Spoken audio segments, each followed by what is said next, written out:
For 6 months after my best friend died, I kept his phone number saved in my contacts. I don't know why.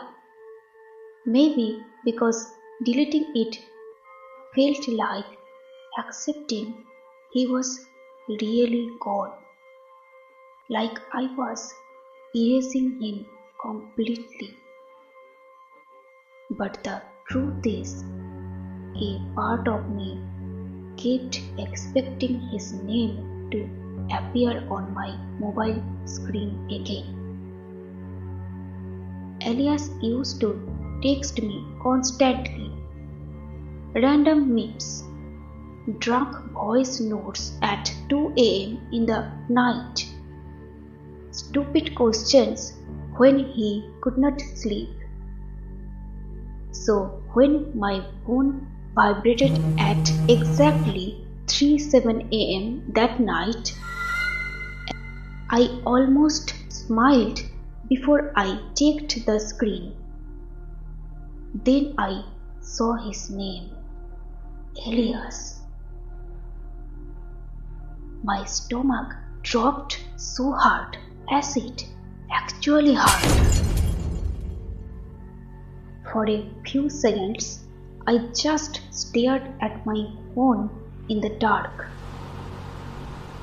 I remember hearing the ceiling fan above me, the rain outside my apartment window, my own heartbeat pounding in my ears, because Elias was dead. I had seen his body 6 months earlier inside a funeral home. I remembered touching his cold hand beside the coffin, because some part of me still could not believe he was gone. But now his name was glowing on my mobile screen, and he had sent me a message. You still awake? I felt cold all over my body immediately. That sentence meant something to me. Elias used to send those exact words almost every night back in the college whenever he was drunk or depressed or lonely. Always those exact words, every single time. You still awake? And somehow always at 3:07 a.m. My hands started shaking while I opened the chat. I typed, "Who is this?" The typing dots appeared instantly. Then the reply came. "Don't do that now." I stopped breathing. Nobody called me now except Elias. Nobody. I called the number immediately, but the call disconnected after half of a ring. I tried again, straight to voicemail. Then another message appeared. You should have answered me that night. A horrible feeling started growing in my chest, because Elias had called me 3 times before he died, and I ignored every single one. The police said he was murdered sometime after midnight inside his apartment. There was no forced entry, no robbery, nothing stolen. Just Elias lying on the kitchen floor with his throat cut open. I was the last person he tried to contact. But I had been drunk that night. I was drunk at my girlfriend's apartment across the town. I remember seeing his calls appear on my mobile screen and muting them because I did not want him ruining my night again. By morning, the last person I had ignored in this world was dead. I deleted the voicemails without listening. I still hated myself for that. The next night at exactly 3:07 a.m., another message came. You heard me screaming. The moment I read those words, a cold shiver ran through my entire body. Nobody was supposed to know that. The police never released that detail. But suddenly I remembered hearing something during Elias's final call. Back then, I thought it was television noise in the background. Now I realized it had been screaming. I did not sleep that night either, or the next one. Every morning I told myself somebody was messing with me. Maybe one of Elias's friends. Maybe somebody who found his phone. But deep down, something about the messages felt wrong in a way I can't explain. The messages knew things nobody else could know. Private things, embarrassing things, things Elias took to the grave. You still hiding whiskey in cereal boxes? Remember what you said to me outside the hospital? Do you still have nightmares about your father?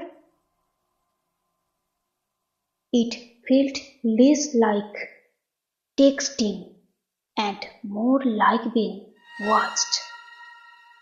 After a week, I stopped turning the lights off in my apartment.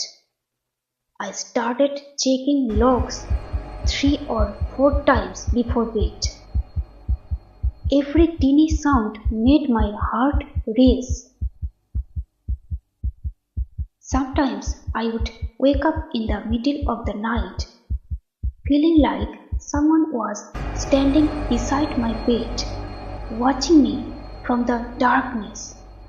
But I realized I had been staring at a pile of clothes in the dark. Then the messages started changing. You left me there. You let me die. You watched it happen. By then, I was scared to even call him my best friend. Every night I sat awake staring at my phone, waiting for 3:07 a.m.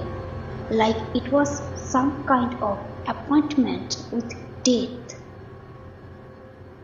Then one night, Elias sent me a video. No caption, just a file attachment. I remember sitting there for nearly 10 minutes, trying to convince myself not to open it. But eventually I did. The video was shaky and dark. At first I could not understand what I was looking at. Then the camera lifted slightly and I recognized Elias's apartment kitchen. My chest tightened instantly. Elias appeared on screen a second later, alive. He looked terrified. His leg was bleeding and he kept glancing over his shoulder like somebody was standing behind him. Then he whispered something that made me shiver. "He's here." The camera moved violently. Elias looked directly into the phone and whispered my name. "Now, if you see this, he knows." Then the video ended. I sat frozen on my bed staring at the screen because the timestamp showed that the video had been recorded the same night Elias died. A few seconds later, another message arrived. "You are there." I typed back immediately. "What do you want from me?" The reply came almost instantly. "Remember." At first, I thought the messages were trying to drive me insane. Then the memories started coming back. Not clearly, just pieces. The smell of bleach, water running somewhere, Elias's yelling, my hands shaking uncontrollably. I started drinking again after that. Every night I told myself alcohol would help me sleep, but it only made things worse. The messages became more aggressive. "You washed your hands for 10 minutes. You cleaned the knife. You left me on the floor." I began genuinely questioning whether I had killed my best friend